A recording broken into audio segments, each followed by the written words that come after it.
मुजफ्फरनगर में हुई टीचर की हत्या के मामले में बिजनौर के शिक्षकों में उबाल आ गया है, जिसके चलते शिक्षकों ने हाई स्कूल और इंटर की कॉपियां जांचने से इनकार कर दिया और धरना देकर बैठ गए।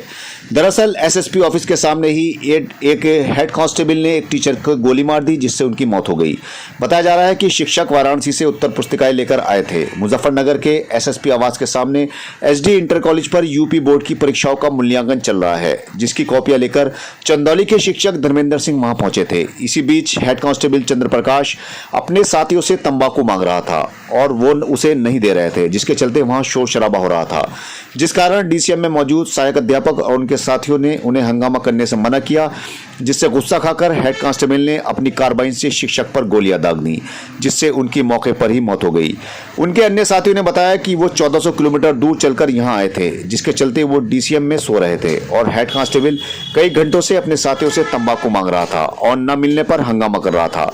मौके पर पहुंचे दरोगा नागेंद्र चौहान ने बड़ी मुश्किल से हेड कांस्टेबल को काबू में किया, नहीं तो वो और लोगों पर भी फायर कर सकता था। उसे पकड़कर तुरंत सिविल लाइन पुलिस चौकी लाया गया, जहां उसे पुलिस को सौंप दिया गया। इसी के चलते आज पूरे उत्तर प्रदेश के साथ साथ बिजनौर के शिक्षकों ने भी कॉपियों के मूल्यांकन का बहिष्कार कर दिया।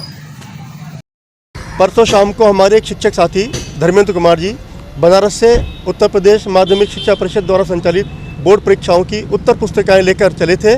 और विभिन्न जनपदों में अलग अलग विद्यालयों में उत्तर पुस्तिकाएं उतारते हुए जा रहे थे। परसों शाम को 6 बजे उन्होंने जीजीआईसी बिजनौर और बीआईसी बिजनौर में भी कापियाँ उतारी हैं। उसके बाद मुजफ्फरनगर पहुँचे और जैसा कि वहाँ के पुलिस प्रशासन द्वारा जारी विज्ञप्ति से पता चला है कि गाड़ी के अंदर उनके आरक्षी और 2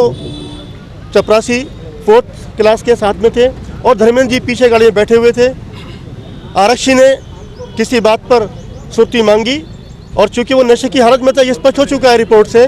शराब पिए हुए था वो व्यक्ति, और जब सुर्ती देने में कुछ कहा सुनी हुई तो उसने अपनी सरकारी गन से हमारे साथी धर्मेंद्र कुमार की वहाँ हत्या कर दी। इतनी निर्मम हत्या की कि बताया जा रहा है कि 50 गोलियाँ उस वाहन की छत को पार कर निकल गई और लहूलुहान हमारे साथी धर्मेंद्र कुमार वहीं शहीद हो गए। ये धरना जिसकी बात आप कर रहे हैं, आज तीनों मूल्यांकन केंद्र बिजनौर के जीजीआईसी बिजनौर, बीआईसी बिजनौर और आरजेबी इंटर कॉलेज बिजनौर, तीनों धरना चल रहा है। हमारी मांग ये है कि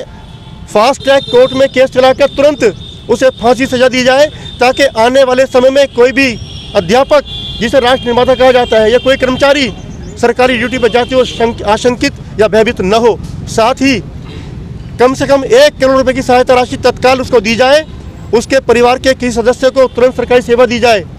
और ऐसी परिस्थितियां बहाल की जाएं कि प्रदेश में कोई भी सरकारी कर्मचारी या शिक्षक कभी सरकारी ड्यूटी पर जाते हो डर महसूस न करे। आने वाले समय में चुनाव आ रहे हैं, हम लोग इन्हीं आरक्षकों के साथ चुनाव करने के लिए जाते हैं। इस समय हर कर्मचारी, हर शिक्षक डरा हुआ है, भयभीत है कि स्थिति ऐसी ही रही, यदि रक्षक भक्षक बनने लगे तो उत्तर प्रदेश में कोई शिक्षक, कोई कर्मचारी कैसे सरकारी अपने दायित्व का वहन कर पाएगा। तो आपके चैनल्स के माध्यम से हम प्रदेश सरकार से यही मांग करते हैं कि त्वरित गति से कार्रवाई करते हुए उस भक्षक के खिलाफ कड़ी से कड़ी कार्रवाई की जाए, फांसी की सजा दी जाए और मृतक के परिवार को 1 करोड़ रुपए की धनराशि दी जाए, उसके परिवार में किसी सदस्य को सरकारी नौकरी दी जाए।